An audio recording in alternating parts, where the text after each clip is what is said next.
ശ്രീഹരേ നമ ശ്രീഹരേ നമ ഗോപികാ ജീവനസ്മരണം ഗോവിന്ദ ഗോവിന്ദ നാരായണ നാരായണ നാരായണ നാരായണ നാരായണ നാരായണ.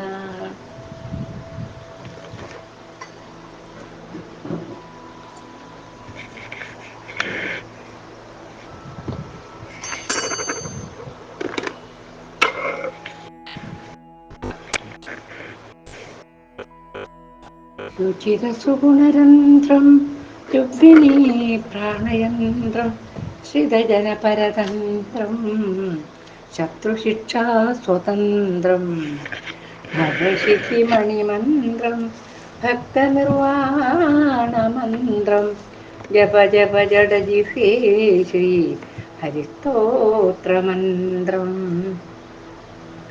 ഗുണവികിരകലായാം ഗോപവാടീകളായാം ശ്രിതജനസമുദായം സിന്ധുകന്യാസഹായം ശുഭചരിതമമീയം സിദ്ധമുദ്ധോതമായം ഭജ ഭജ നിരപായം ദേവകീ ഭാഗധേയം. ശ്രീഹരേ നമ. ശ്രീ ഗുരുവായൂരപ്പ ശരണം. അങ്ങനെ നമ്മുടെ പൊന്നുണ്ണിക്കണ്ണനെ നാമകരണം ചെയ്യാനുള്ള സമയമായി. വർഷകാലം കഴിഞ്ഞു, യമുന വീണ്ടും തെളിഞ്ഞു. 6-ാം മാസത്തിലാണല്ലോ നാമകരണം. അപ്പോൾ ചിങ്ങം കഴിഞ്ഞ് തുലാം വൃശ്ചികം തന്നെ മകരമാസം ആയിട്ടുണ്ടാവും വിചാരിക്കാം നമുക്ക്. ഉത്തരേന്ത്യയിൽ മകരമാസം ഒന്നൊന്നുമല്ല, അതിന് വേറെ ശ്രാവണമെന്നോ അങ്ങനെ എന്തൊക്കെയോ പേരാണല്ലോ ഉണ്ടാവുക. അവളുടെ തിരക്ക് ഗോപാലബാലന്മാർ അവളുടെ തീരത്ത്, അവിടെ യമുനയുടെ തീരത്ത് ഗോപാലബാലന്മാർ കളിവീടുണ്ടാക്കി കളിച്ചു. അവർക്ക് പേടിയേ ഇല്ല ഈ യമുനയുടെ തീരത്തൊന്നും പോയിട്ട് ഇങ്ങനെ കളിക്കാൻ. ഗോപാലികമാർ തൈക്കുടങ്ങളുമായി മണൽപ്പുറത്തു കൂടെ വരിയിട്ട് നടക്കാൻ തുടങ്ങി. അടുത്ത ഗ്രാമത്തിൽ കൊണ്ടു കൊടുക്കണം. ഈ പാലും തൈരും ഒക്കെ വിറ്റിട്ടാണ് അവരുടെ ഉപജീവനം. യാദവന്മാർ സ്വസ്ഥരായി, ഒന്നും പ്രശ്നമില്ലാതെ ആയിപ്പം. അങ്ങനെ ഇരിക്കെ ഒരു ദിവസം ഗർഗാചാര്യർ അമ്പാടിയിൽ വന്നു. നന്ദനും മറ്റു ഗോപരും യശോദയും ആചാര്യനെ പൂജിച്ചു സ്വീകരിച്ചു. നറുപുഞ്ചിയാൽ കാണുന്നവർക്ക് ആനന്ദം പകർന്നുകൊണ്ട് ഋഷിവര്യൻ നന്ദന്റെ ഭവന അങ്കണത്തിൽ ഉപവിഷ്ടനായി. അദ്ദേഹം നല്ലൊരു തേജസ്സുള്ള മനുഷ്യനാണ് അദ്ദേഹം, ഗർഗാചാര്യൻ. അതുപോലെ തന്നെ നല്ലൊരു പുഞ്ചിരിയോടുകൂടി കാണുന്നവർക്കൊക്കെ പരമാനന്ദം കൊടുത്തുകൊണ്ട് അദ്ദേഹം നന്ദന്റെ ഭവനത്തിൽ ഉപവിഷ്ടനായി. വരാന്തയിൽ എന്ന് പറയാം, നമ്മുടെ ഭാഷയിൽ പറഞ്ഞ വരാന്തയിൽ. നന്ദഗോപനും യശോദയും മറ്റുള്ളവരും ആദരപൂർവ്വം നിന്നു. 30 നിമിഷങ്ങൾ കഴിഞ്ഞു. ഗോപവനിത കണ്ണനെ ഒരുക്കി കൊണ്ടുവന്നു. ഗോപസ്ത്രീ ഉണ്ണിക്കണ്ണന ഒരുക്കിയിട്ട് വന്നു. എന്തിനീ പേര് വിളിക്കണ്ടേ? ഗർഗാചാര്യന്റെ അങ്കത്തട്ടിൽ കായാമ്പ് വിടർന്നു. അത് ഭഗവാൻ ആ ഗർഗാചാര്യന്റെ മടിയിലേക്ക് കയറിയിരുന്നു.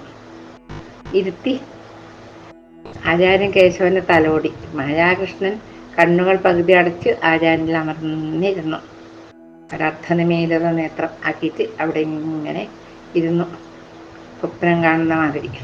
നന്ദഗോപനോടായി ഗർഗാചാര്യൻ പറഞ്ഞു, യാദവശ്രേഷ്ഠ, ഞാനിപ്പോൾ വന്നത് ഈ കുമാരനും രോഹിണിയുടെ മകനും നാമകരണം നടത്തുവാനാണ്. അതിൻ്റെ സമയമായില്ലേ? എല്ലാ കാര്യങ്ങളും അതാത് സമയത്ത് തന്നെ ചെയ്യണം, എന്നാലേ അതിനൊരു ഭംഗിയുള്ളൂ. നാമലീലകൾ ആടുവാനുള്ള സമയമാണിത്. അതിനുള്ള ഒരുക്കങ്ങൾ പൂർത്തിയാക്കണം. ദാനധർമ്മങ്ങൾ വേണം. യാദവർക്കെല്ലാം സദ്യയും കൊടുക്കണം എന്ന് പറഞ്ഞു. അല്ല, അങ്ങ് പറയുന്ന പോലെ ആവാം. ശരി, നാളെ പ്രഭാതത്തിൽ ഒരിടം വരെ പോകേണ്ടതുണ്ട്. നന്ദഗോപനും യശോദയും രോഹിണിയും കുട്ടികളും വേണം. എല്ലാവരും കൂടെ നമ്മൾ പോകുന്നത്. ഇവിടെ ഇപ്പോൾ അറിയുക വേണ്ട, എന്നോടൊപ്പം വന്നാൽ മതി. മറ്റാരെയും കൂട്ടുകയും വേണ്ട. ഗോപന്മാരെ ആരെയും കൂട്ടണ്ട. നന്ദഗോപരും യശോദയും രോഹിണിയും, ഈ 2 കുട്ടികൾ മാത്രം മതി. ശരി. ബ്രഹ്മമുഹൂർത്തത്തിൽ തന്നെ എല്ലാവരും ഉണർന്നു. കുളിച്ചൊരുങ്ങി കുട്ടികളെയും ഒരുക്കി. ആചാര്യൻ സ്നാനം കഴിഞ്ഞ് ഹരിചന്ദനം പൂശിയിട്ടെത്തി. വെളുപ്പും ചുവപ്പും കലർന്ന 4 കാളകൾ വലിക്കുന്ന നന്ദന്റെ വണ്ടി തയ്യാറായി പോവാൻ. ആചാര്യൻ പറഞ്ഞു, വണ്ടിയുടെ സാരഥിയായി നന്ദൻ മതി, വേറെ ആരും വേണ്ട ഈ കാര്യത്തിൽ നന്നു. നന്ദഗോപൻ തന്നെ തേര് കളിക്കണം എന്നാണ് പറയുന്നത്. ആചാര്യൻ പറഞ്ഞാൽ പിന്നെ അതിനപ്പുറം ഇല്ലല്ലോ. അങ്ങനെ തന്നെ സ്ത്രീകളും ആചാര്യനും വണ്ടിയിൽ ആസനസ്ഥരായി. കൃഷ്ണൻ യശോദയുടെ മുടിയിൽ പിടിച്ചു വലിച്ചുകൊണ്ടിരുന്നു. ഒരു തക്കേട് പെടൂല. രോഹിണിപുത്രൻ ശാന്തനായിരുന്നു. അദ്ദേഹത്തിന് പിന്നെ ഇമാതിരി കുസൃതിയൊന്നുമില്ല. നന്ദഗോപൻ അമരത്തിരുന്നു കൊണ്ട് ആചാര്യന്റെ മുഖത്തേക്ക് നോക്കി. അർത്ഥമറിഞ്ഞ മഹർഷി പറഞ്ഞു, യമുനയുടെ തീരത്തുകൂടെ മുകളിലേക്ക് വാഹനം നയിക്കൂ. എങ്ങോട്ട് പോകണം എന്നിട്ടിപ്പോൾ ഓട്ടോറിക്ഷയിൽ കയറിയാൽ സ്ഥലം പറഞ്ഞു കൊടുക്കണ്ടേ? നമ്മൾ ബസ്സിൽ കയറിയാൽ സ്ഥലം പറഞ്ഞു കൊടുക്കണ്ടേ? അതുപോലെ അതാണ് ഇങ്ങനെ നോക്കിയത്. ഇതെങ്ങോട്ട് പോകണം വണ്ടിന്ന് അറിയണ്ടേ? അപ്പം പറഞ്ഞു, യമുനയുടെ തീരത്തൂടെ കുറച്ചുകൂടി മുമ്പോട്ട് മുകളിലോട്ട് പോകണം എന്ന് പറഞ്ഞു. വെളിച്ചം പൂർണ്ണമായി വന്നിരുന്നില്ല. ബ്രാഹ്മമുഹൂർത്തത്തിൽ തന്നെ എഴുന്നേറ്റ് പോയി വരെ. ഇരുട്ടിൻ്റെ പുഴുക്കൾ ഗുഹകളിലേക്ക് പാഞ്ഞൊളിച്ചുകൊണ്ടിരുന്നു. വെളുത്ത മണ്ണിൽ വഴി കാണിച്ച് കിടന്നു. അല്പദൂരം പോയി കഴിഞ്ഞപ്പോഴേക്കും പ്രകാശത്തിൻ്റെ നന്തരേണുക്കൾ വണ്ടിയെ പൊതിഞ്ഞു. കുറച്ച് കുറച്ചായിട്ട് പ്രകാശം വന്നുകൊണ്ടിരിക്കുന്നു. മഞ്ഞിൽ പുതഞ്ഞ കാറ്റ് വണ്ടിക്കകത്തു വന്ന് ഉണ്ണിക്കണ്ണനെ വണങ്ങി നിന്നു. എല്ലാവരെയും നിശബ്ദത ഭരിച്ചു. ആരൊന്നും ഉണ്ടെന്നില്ല. കൊമ്പ് കുലുക്കി കിങ്ങിണി ഇളക്കി കാളകൾ മന്ദം നീങ്ങിക്കൊണ്ടിരുന്നു. വണ്ടിയുടെ ചക്രം മണ്ണിൽ അമരുന്ന ശബ്ദത്തിന് പോലും മന്ത്രാക്ഷര നിസ്വനമുണ്ടായിരുന്നു. മന്ത്രം ജപിക്കുന്നത് പോലെ. ഈ ചക്രം മണ്ണിൽ അമരുമ്പം കൂടി മന്ത്രം എന്ന് തോന്നും. അത് കാളകൾക്കാണെങ്കിലോ ബഹുസന്തോഷമാണ്. എന്തേ, ഉണ്ണിക്കണ്ണനല്ലേ എടുത്തിട്ട് കൊണ്ടുപോകുന്നത്. ഇടക്ക് ഗർഗൻ പറഞ്ഞു, വണ്ടി ഈ ഗോവർദ്ധനഗിരിയുടെ താഴ്വരയിലേക്ക് പോകട്ടെ. നന്ദഗോപൻ ഗിരിതടത്തിലേക്ക് വണ്ടി തെളിച്ചു. ബാലാരുണപ്രഭ മഞ്ഞുതുള്ളിയിൽ മാരിവില്ല് സൃഷ്ടിച്ച സമയത്ത് അവര് ഗിരീതടത്തിലെത്തി. ദീർഘാപാങ്കികളായ മാൻപേടകൾ അവരെതിരേറ്റു. നീണ്ട കണ്ണുള്ള മാൻപേടകൾ ഇവരെ കണ്ടിട്ട് ഓടി ഒളിക്കൊന്നും ചെയ്യുന്നില്ല. അങ്ങനെ സാധൂതം നോക്കി നിന്നവരാ. കരുവീട് നെറുകയിൽ തൂറ്റിട്ട പനിനീർത്തുള്ളികൾ ഗിരിരാജന്റെ പുഞ്ചിരിയായി വിടർന്നു. ഗോവർദ്ധനം ചിരിക്കുന്നത് പോലെ തോന്നി. നടന്ന് തെളിയാത്ത ഒരു വഴിയിലൂടെ വാഹനം മുന്നോട്ട് പോയി. അവർ വിശാലമായ ഒരു പുൽപ്രദേശം കണ്ടു. വീതി കുറഞ്ഞ ഒരു അരുവിയുടെ കരയിലെത്തി. അവരിങ്ങനെ പോയിക്കൊണ്ടിരുന്ന് വിശാലമായ ഒരു പുൽപ്രദേശം, നല്ല പച്ചപ്പരവതാനി വിരിച്ച പോലെയുള്ളൊരു സ്ഥലത്ത് അവരെത്തി. അടിതെളിഞ്ഞ പുഴ, മത്സ്യങ്ങൾ തത്തിക്കളിക്കുന്ന നീല നദിയുടെ കരയിൽ അനന്ത നീലിമയോളം വിടർന്ന അരയാല്. ഒരു ഗംഭീരമായൊരു അരയാലുണ്ടായിരുന്നു അവിടെ. ഓടുകളിൽ വീടുകൾ ഊന്നി തായ്തടി പെരുകി നൂറ്റാണ്ടുകളുടെ സാധ്യതയും വഹിച്ചു നിൽക്കുന്നു ഈ അരയാല്. കൂറ്റൻ അരയാലിൻ്റെ ചോട്ടിൽ അവരിറങ്ങി. മനസ്സ് പെട്ടെന്ന് ശാന്തമായതുപോലെ നന്ദഗോപന് തോന്നി. ഇത്ര നേരം ഉണ്ടായ ഒരു ഭാരം ഇപ്പം നന്ദഗോപരുടെ മനസ്സിന് തോന്നുന്നില്ല. ആചാര്യൻ നദിയിലിറങ്ങി കൈക്കുടന്നതിൽ ജലം കോരി സൂര്യനെ ധ്യാനിച്ചു. കുളിയൊക്കെ രാവിലെ കഴിഞ്ഞല്ലോ. പെട്ടെന്നൊരു ജ്യോതിസ് അവിടെ ആവിർഭവിച്ചു. ആ ചൈതന്യത്തിൽ വനം കുളിച്ചു നിന്നു. നീലനദിയുടെ നനുത്ത ജലധാര താമരപ്പൂവിൻ്റെ ഗന്ധം വഹിക്കുന്നതായിരുന്നു. താമരപ്പൂക്കൾ ഇഷ്ടംപോലെ ഉണ്ടായിരുന്നു. അതിൻ്റെ മണം ഇങ്ങനെ വരുന്നത്. ആചാര്യൻ പറഞ്ഞു, നന്ദഗോപരെ, ഭൂമിയിൽ ശാപമേൽക്കാത്ത സ്ഥലമാണിടം. ബാക്കിയൊക്കെ എല്ലാ സ്ഥലത്തും ശാപം, ഒന്നല്ലെങ്കിൽ ഒന്ന് പറഞ്ഞിട്ട് ശാപമുണ്ട്. ഈ ഭൂമിക്ക് ശാപമില്ല. ആകാശത്തിൽ തലയുയർത്തി നിൽക്കുന്ന ഗോവർദ്ധനം കണ്ടോ? ഗോലോകത്തിൻ്റെ അവിഭാജ്യ ഘടകമാണ്. ഗോലോകത്തിൻ്റെ ഒരു ഭാഗമാണ് ഈ ഗോവർദ്ധനം. ഈ സ്വാർത്ഥമതികളായ മനുഷ്യന്മാരില്ലേ, അവരുടെ പാദസ്പർശം ഏൽക്കാത്ത സ്ഥലമാണിവിടം. ഇവിടെ ആരും വന്നിട്ടേയില്ല. സാത്വികമായ വിശുദ്ധി ഇവിടെ പൂർണ്ണമാകുന്നു. കുട്ടികൾക്ക് നാമകരണം നടത്തുവാൻ ഇത്രയും വിശുദ്ധമായ സ്ഥലം വേറെ കാണുകയില്ല.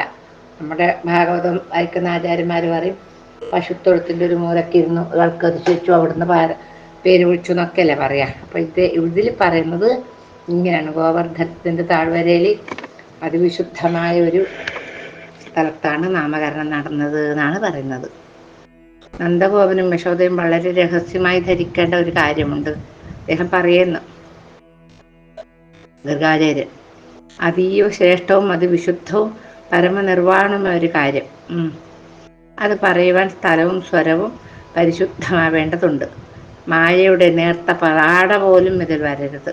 മായ ബാധിക്കാനേ പാടില്ല. അങ്ങനെയുള്ളൊരു സ്ഥലമാണിത്.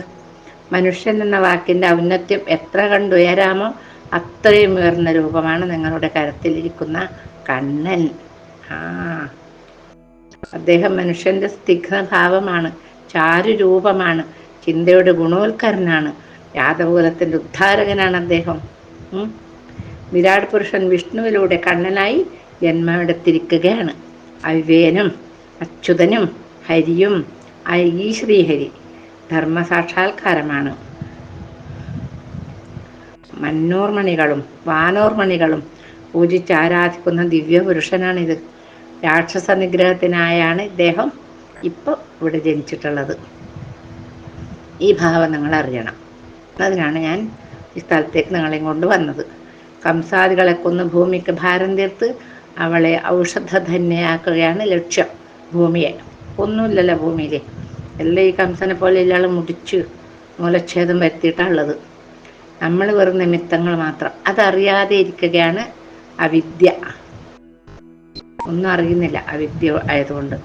നിരന്തര സാധനയിലൂടെ ഈ സത്യം അറിയുകയാണ്. അതാണ് വിദ്യ. വിദ്യയും അവിദ്യയും അതാണ്. അത്ഭുതത്തോടെ രോഹിണിയും യശോദയും നന്ദഗോപനും ഗുഹ്യതമമായ സത്യം കേട്ടിരുന്നു. അതീവ രഹസ്യമാണിത്. ഇവരുടെ നാമം വിളിക്കുകയാണല്ലോ ആദ്യ കൃത്യം. ആദ്യം ജനിച്ചത് രോഹിണി സുതനാണല്ലോ, അവന് രാമൻ എന്ന് വിളിക്കാം. സംസാര രോഗികളുടെ മനോദുഃഖം മാറുന്നവൻ എന്നർത്ഥമാകാം. ഗർഭത്തിലായിരുന്നപ്പോൾ ആകർഷണം ചെയ്തതിനാൽ സംകർഷണൻ എന്നും വിളിക്കാം. എല്ലാം നശിച്ചാലും നിലനിൽക്കുന്നവൻ എന്ന ഭാവത്തിൽ ശേഷൻ എന്നും വിളിക്കാം.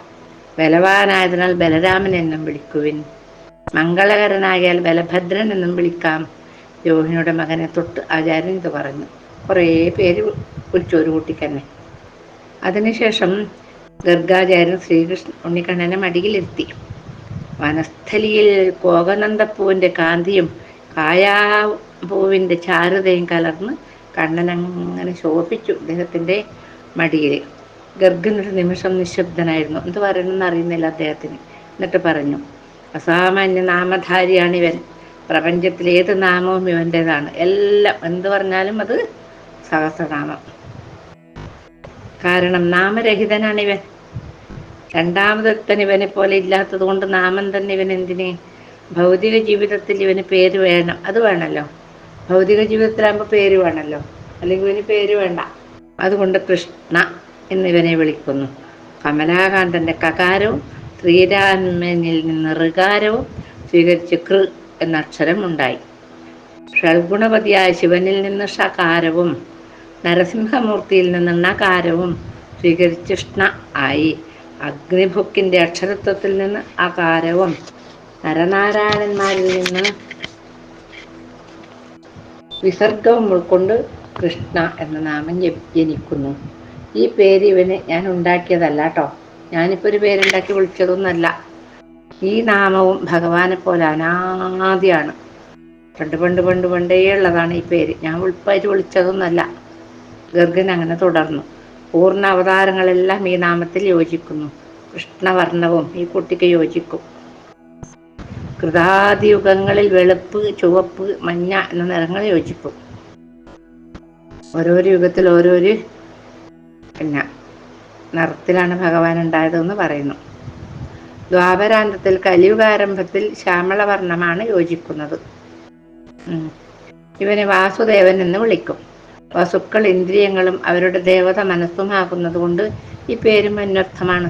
വാസുദേവൻ വസുദേവരുടെ മകനുമാണല്ലോ. അതിവിടെ പറയില്ല, ഇവരോട് അത് പറയുന്നില്ല. ഇങ്ങനെ നാമകരണം കഴിഞ്ഞു. യശോദ കണ്ണനെ മാറിൽ ചേർത്ത് പിടിച്ചു. രോഹിണി സംഘർഷണനെയും എടുത്തു. വെളുപ്പും കറുപ്പും ഇടകലർന്ന നക്ഷത്രപ്പൂക്കൾ വിരിഞ്ഞ നീലാകാശം പോലെ അവർ ശോഭിച്ചു. അവർ വാഹനത്തിൽ കയറി. രജതമായ ഒരു ഭാവം അവരിൽ മൂടി.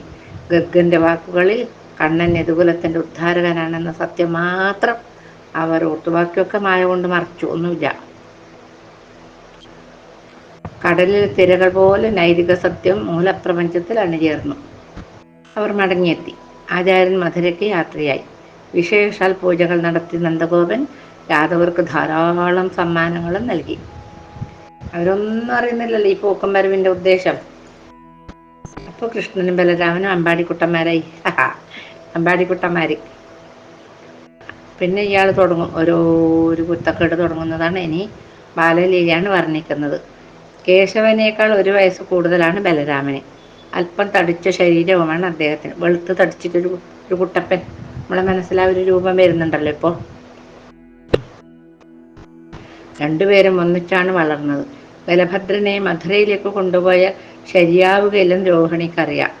കംസൻ ക്രൂരനാണ്, ദുഷ്ടതകൾ തുടരുകയും ചെയ്യും. അതുകൊണ്ടവൻ അമ്പാടിയിൽ തന്നെ വസിക്കുന്നതാണ് യോഗ്യമെന്ന് അവർ കരുതി. പാവൻ രോഹിണി. നന്നേ ചെറുപ്രായത്തിലും ബലരാമൻ ആലോചിച്ചേ ഓരോരു കർമ്മവും ചെയ്യും. എടുത്തു ചാടി തീക്കുട്ടനെ പോലെ ഒന്നും ചെയ്യൂല. എന്തിനും ഒരു സമാധാനമുണ്ട്. മൂത്തവനെങ്കിലും കണ്ണൻ്റെ പിന്നിലേ ബലരാമൻ നിലനിൽക്കുകയുള്ളൂ. കണ്ണൻ പറഞ്ഞതിനപ്പുറം ഇല്ല. ഏട്ടനായിക്കോട്ടെ. അത് ലക്ഷ്മണകുമാരൻ ചോദിച്ചു മേടിച്ചതാണ് ജ്യേഷ്ഠൻ്റെ ഭാവം. എനിക്ക് ഞാൻ അന്യനായതുകൊണ്ടല്ലോ ഇതെല്ലാം കേൾക്കേണ്ടി അനുസരിക്കേണ്ടി വന്നത്. അടുത്ത അവതാരത്തിൽ എനിക്ക് ഏട്ടനാവണം അങ്ങയുടെ. ഓ ആയിക്കോട്ടെ എന്ന് ശ്രീരാമേന്ദ്രൻ പറഞ്ഞിട്ടുണ്ടായിരുന്നു.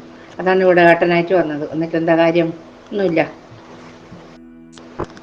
കാര്യങ്ങൾ നോക്കുന്നത് കണ്ണൻ തന്നെയാണ് എല്ലാം. രാമകൃഷ്ണന്മാരെ കണ്ട് നന്ദഗോപൻ കൗതുകമാണ്. സന്തോഷമായി നന്ദഗോപൻ. ഇത് എൻ്റെ മോനല്ല ഈ ബലരാമനും കൃഷ്ണൻ രണ്ടാളും അല്ല. പക്ഷെ അദ്ദേഹത്തിന് അത് തോന്നുന്നില്ല. രണ്ടും എൻ്റെ മക്കൾ എന്നുള്ള ഭാവത്തിലാണ് അദ്ദേഹം കുട്ടികളെ സ്നേഹിച്ച് വളർത്തുന്നത്. പിതാവിൻ്റെ ലബ്ധകാമ ഹൃദയമായിരുന്നു നന്ദഗോപന്. ഒരു ആഗ്രഹം സാധിച്ച ഒരച്ഛൻ്റെ ഹൃദയമാണ് ഈ നന്ദഗോപർക്ക് എന്ന് പറയുന്നു. യശോദയും ആനന്ദിച്ചു. ആ മോദം രോഹിണിക്കുമുണ്ടായി. ജീവിതം ധന്യമായതായി അവർക്ക് തോന്നി. എല്ലാം ഭംഗിയായി എന്ന് ഇവർക്ക് തോന്നുന്നു. കാലം പുഞ്ചിരിച്ചു നിന്നു. വസന്തം പൂത്തുലഞ്ഞു. ശ്രീകൃഷ്ണനും ബലരാമനും പിറ പോലെ വളരുവാൻ തുടങ്ങി. പിറ എന്ന് പറഞ്ഞാൽ ചന്ദ്രൻ്റെ വർധനവിനെ പറയുന്നത്. അത് വൃദ്ധിയും ക്ഷയവും ഇല്ലതല്ലേ ചന്ദ്രൻ. ഇത് കറുത്തവാവ് കഴിഞ്ഞാൽ ഇങ്ങനെ വളർന്ന് വളർന്ന് വളർന്ന് വരുന്നത് പോലെ കുട്ടികൾ വളരാൻ തുടങ്ങിയെന്ന്. അവരുടെ ബാലലീലകൾ ആർക്കാണ് ആനന്ദമുണ്ടാക്കാത്തത്? എല്ലാവരും ഇവരുടെ ഈ ബാലലീല കാണാൻ വേണ്ടി കൊതിച്ചിരിക്കുകയാണ്. സ്ത്രീകളൊക്കെ ഒന്ന് നേരം പുലരാൻ കാത്തു നിൽക്കും. എന്തിനീ യശോദരടുത്ത് കൂടി വരാൻ. അതിനവർ എന്തെങ്കിലും ഒരു കാരണം ഉണ്ടാക്കും. യശോദയെ എന്താണെന്നറിയില്ല, ഇപ്പോൾ കുറച്ച് കാലമായിട്ട് എൻ്റെ കിണറിലെ വെള്ളത്തിന് എന്തോ ഒരു ചൊവ, ഒരു കളറ് വ്യത്യാസം. ഞാനൊരു വാങ്ങി വെള്ളം എടുത്തോട്ടെ. എടുത്തോളൂ പറയും യശോദ. എന്ത് വെള്ളം എടുത്താലും എന്തൊന്നുമില്ലത്? ഒന്നുമില്ല. അങ്ങനെ വെള്ളത്തിനെല്ലാം വരുന്ന ഈ ഉണ്ണീനെ കാണാൻ ഇങ്ങനെ ഒരു കാര്യം പറഞ്ഞിട്ട് വരും യശോദയുടെ അടുത്തേക്ക്. പ്രഭാതത്തിൽ തന്നെ അമ്മമാർ മത്സരിച്ചിട്ട് മക്കളൊരുക്കും. വാലിട്ട് കണ്ണെഴുതി പുരി കമ്പരച്ച് കർണികാര പൂമ്പൊടി കവിളിൽ ചാർത്തി സുന്ദരന്മാരാക്കും. രണ്ടാളെയും സുന്ദര കുട്ടന്മാരാക്കും. ശ്രീകൃഷ്ണനാണെങ്കിലോ നെറുകയിലൊരു മയിൽപ്പീലിയും ചാർത്തും. അത് രാമനില്ല. കണ്ണൻ കൂടെ കവിളിൽ തടവുകയും മയിൽപ്പീലി എടുത്ത് നോക്കുകയും ഒക്കെ ചെയ്യും. അങ്ങനെ തടി വെക്കുന്നു. എൻ്റെ അമ്മ എൻ്റെ മുഖത്തിപ്പോൾ തേച്ചത് എന്ന്.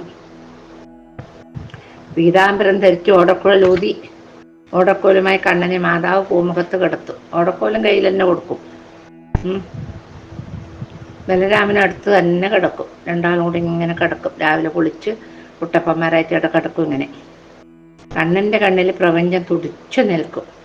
ശ്രീകൃഷ്ണനും ബലരാമനും ക്രമേണ മുട്ടിന്മേൽ നീന്തി കളിക്കുവാൻ തുടങ്ങി. ബലരാമനൊപ്പം കേശവനും ഉദരം കൊണ്ടും മുട്ടിന്മേലും നീന്തി കളിച്ചു. അങ്ങനെ വട്ടിയിട്ടഴിയുന്ന ഉദരം കൊണ്ട്. ആദ്യം കുട്ടികൾ അങ്ങനെയല്ലേ, കമിഴ്ന്ന് വട്ടിയിട്ട് പോകും ഉദരം കൊണ്ട്. പിന്നെ മുട്ടിൻ്റെ മേലെയും അങ്ങനെ നീന്തി കളിച്ചു. കിങ്ങിണി കിലുക്കിക്കൊണ്ട് അവർ നീന്തി കളിക്കുന്ന കാഴ്ച മനോഹരമായിരുന്നു. യശോദയും രോഹിണിയും കുഞ്ഞുങ്ങളെ എപ്പോഴും ശ്രദ്ധിക്കും. അവരുടെ മനസ്സ് അടുക്കളയിൽ ജോലി ഉണ്ടെങ്കിലും ജോലിക്കാരികളുണ്ടാവും. അവിടെ നിർദ്ദേശം കൊടുക്കുമ്പോൾ അവരുടെ മനസ്സ് കുട്ടികളുടെ കൂടെ തന്നെയാണ്. പിന്നെ കുറേ അപകടങ്ങൾ വന്നതുമല്ലേ. എപ്പോഴാണ് ആപത്തുണ്ടാവുക എന്ന് ആർക്കും പറയുവാൻ കഴിയുകയില്ലല്ലോ.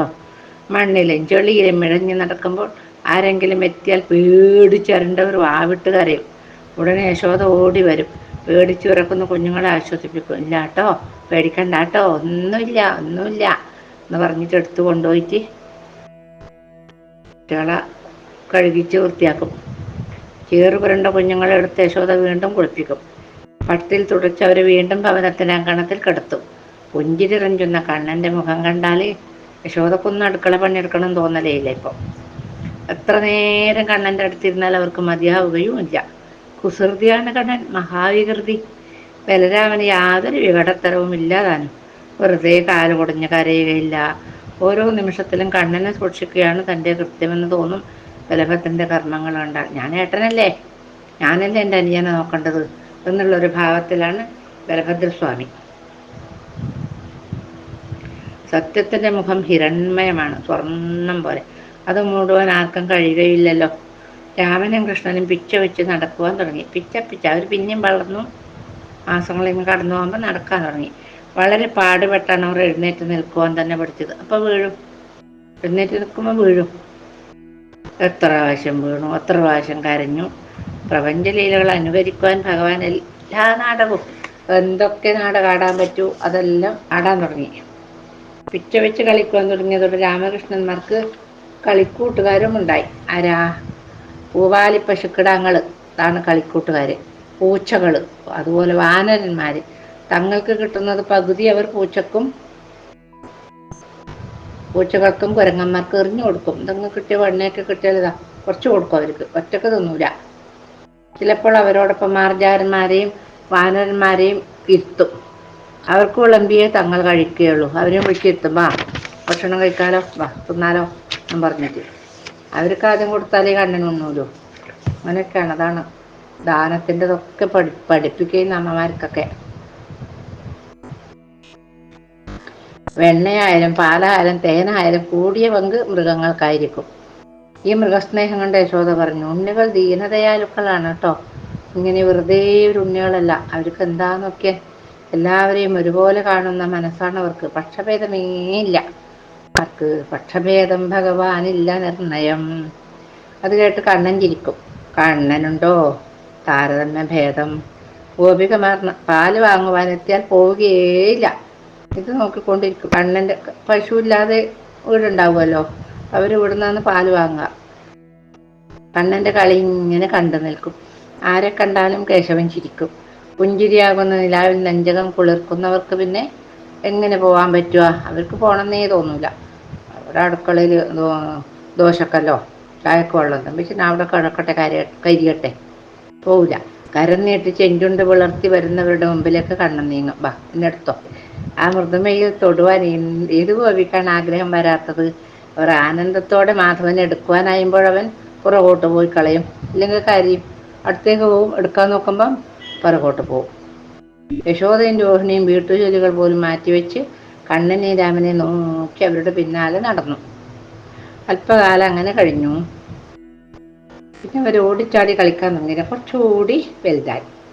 ഒരു ദിവസം കണ്ണൻ ഒരു പശുക്കുട്ടിയുടെ വാലിൽ പിടിച്ചു വലിക്കുകയായിരുന്നു. സുന്ദരിയായ ഒരു ഗോപിക അപ്പോൾ അതുവഴി വന്നു. ഈ കളി കണ്ട് കണ്ണൻ്റെ അടുത്ത് ചെന്നിട്ട് അവൾ പറഞ്ഞു, കണ്ണാ, പശുക്കുട്ടിയെ വിടൂ, അതിൻ്റെ തള്ള പശു നിന്നെ ഉപദ്രവിച്ചേക്കും. അതിൻ്റെ അമ്മ ചിലപ്പോൾ നിന്നെ ഉപദ്രവിച്ചേക്കും മോനെ, അതുകൊണ്ട് പശുക്കുട്ടിയെ വിടുകയെന്ന് പറഞ്ഞു. അപ്പോൾ കണ്ണൻ ചിരിച്ചുകൊണ്ട് പശുക്കുട്ടിയുടെ വാല് വിട്ടു. എന്നാൽ അടുത്ത ക്ഷണം നിതംബം മറഞ്ഞു കിടക്കുന്ന ഗോപികയുടെ പിന്നിയ മുടി കണ്ണൻ പിടിച്ചു വലിച്ചു. അതെയാ, ഞാൻ പശുക്കുട്ടിയുടെ വാല് വിടണം, നിന്റെ വാല് ഞാൻ പിടിച്ചോളാം എന്നാണ്. വേദന കൊണ്ടോൾ പൊടിഞ്ഞ ഓ എന്ന് നിലവിളിച്ചുപോയി. ആരോഗ്യവാനായ ഒരു പുരുഷൻ പിടിച്ചു വലിക്കുന്നത് പോലെയായിരുന്നു ഗോപികൾക്ക് തോന്നിയത്. കൊച്ചു കുട്ടീൻ്റെ ഒരു പിടുത്തെന്ന് തോന്നിയിട്ടില്ല. ഗോപികളുടെ ശബ്ദം കേട്ട് യശോദ ഓടി വന്നപ്പോൾ കണ്ണൻ പിടിവിട്ട് ഭയന്നോടി ഗോപികമാരുടെ പിന്നിൽ മാറി. യശോദ ആദിനാഥന്റെ കർമ്മം കണ്ട് ചിരിച്ചുപോയി. എന്നാൽ ഗോപികക്കോ പൂർണ്ണ ആരോഗ്യവാന ഒരു പുരുഷൻ കബരിയിൽ പിടിച്ച അനുഭവമാണ് ഉണ്ടായത്. അവളിൽ ആ രസം കാമരസം വളർത്തി. വീളാവേശ അവൾ ഭവനത്തിലേക്ക് പോവുകയും ചെയ്തു. കണ്ണനാണെങ്കിലും ഏറെ പ്രിയന്ത് പാലും വെണ്ണയും തന്നെ. യശോദ രാവിലെ പാല് കറക്കാൻ പോകുമ്പോൾ കണ്ണനും കൂടെ പോവും. പാല് കറക്കുന്നത് കാണാൻ കണ്ണനേറെ ഇഷ്ടമാണ്. ആ പാത്രത്തിലേക്ക് ഇങ്ങനെ വെളുത്തൊരു സാധനം ഇങ്ങനെ ഒരു ഒച്ച ഉണ്ടാവുമല്ലോ, ചേർത്തു അകിടിൽ മുട്ടി പാൽ നിറക്കുമ്പോൾ കണ്ണൻ്റെ കണ്ണുകൾ അതിനൊത്ത് സഞ്ചരിക്കും. ഒരു ദിവസം യശോദ പാൽ കറക്കുവാൻ പോയി. കണ്ണനും കൂട്ടത്തിൽ ചേർന്നു. അമ്മയുടെ തോളിൽ കൈയിട്ട് പിടിച്ച് പുറത്ത് ചാരി കിടന്നു കണ്ണൻ. കണ്ണൻ അമ്മ പാല് കറക്കുന്ന കണ്ട് ഒരു ചുര കറന്നതിന് ശേഷം അമ്മ അകത്തേക്ക് വരും. കുറച്ച് കറന്നിട്ട് രണ്ടാമതൊരു മുട്ടിച്ചിട്ട് കറക്കുന്നുണ്ടല്ലോ, അതിന് അമ്മ അകത്തേക്ക് പോയ സമയത്ത് ഇവനൊരു പണി പറ്റിച്ചു. എന്ത്? പശുക്കുട്ടി ഒരു മൂലയിൽ കുടിച്ചപ്പോൾ കണ്ണൻ മറ്റൊരു മൂലയിൽ നിന്ന് പാൽ കുടിക്കാൻ തുടങ്ങി. പൂവാലി പശുവിന് അത് ഇഷ്ടമായി. പശുക്കുട്ടി നക്കുന്നതിന് പകരം പ്രിയം തോന്നിയ ധേനു മൃദുവായി കണ്ണന്റെ മുതുകിൽ നക്കി. അസുലഭമായൊരു നിമിഷമായിരുന്നു. നന്ദപാലനൊരു നാളിലങ്ങു ചെറുപാലരോടും ഒരു ചേർന്നുടൻ